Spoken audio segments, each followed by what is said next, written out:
السلام علیکم ورحمت الله.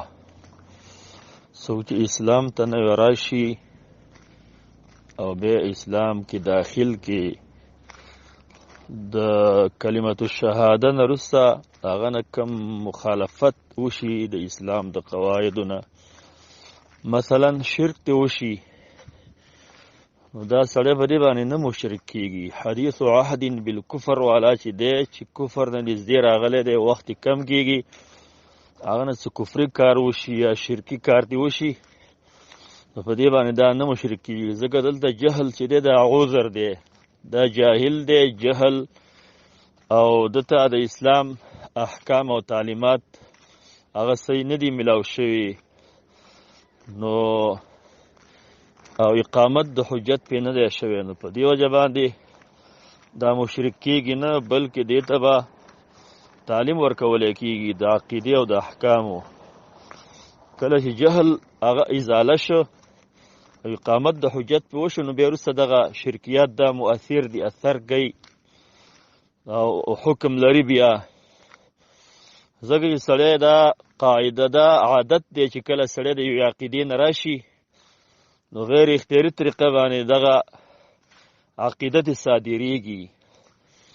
لکه حدیث کې راغلی دی چې من حلف بالله فقال واللات والعزى فليقل لا اله الا الله. چا چې من حلف بغیر الله فقال باللات والعزى او كما قال عليه الصلاة والسلام، سوچې په غیر الله باندې قسم وخوري، داسې چې زما په لات او په عزا باندې قسم یم، دا فورا لا اله الا الله ووایي. ځکه دغه د صادره شوله، نو دغې جبیره دې بېرته په لا اله الا الله باندې وکړي. او دې خبره باندې واضحه دلیل بل دی چې نو مسلم چې دی، نو مسلم، نوی مسلمان، هغه نه چې د کفر او د شرک عقیده یا قول صادر شي، دا پې نه کافر کېږي، نه مشرک کېږي. دلیل پې هغه حدیث دی چې نبی صلی الله علیه وسلم د فتح مکې نه وروسته د حنین جنگ ته ووته، او مکه کې نوي مسلمانانو هغه ورسره جهاد ته لاړل. لاره کې څه خلک یې ولیدل چې هغوی یوې ونې ته خپله اسلحه را ځوړنده کړې وه، یقال لها ذات انواط، چې دغې ونې ذات انواط نومو، انواط. او دا خلک چې وو اسلحې را ځوړندې کړې وې او د دې ونې نه ګیر چاپېره چیله یې ایستله عبادت په طریقه باندې.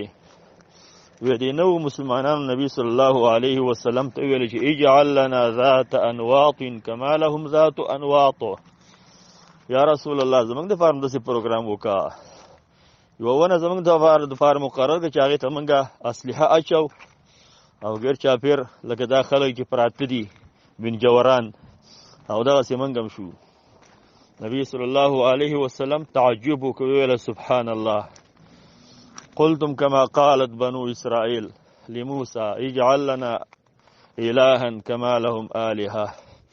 تاسو داس خبره وکړه لکه څنګه چې بني اسرائیل موسی علیه السلام ته کړي و چې موږ د فارم داسې یو اله مقرر کړه لکه دې خلکو دپاره چې اله دی.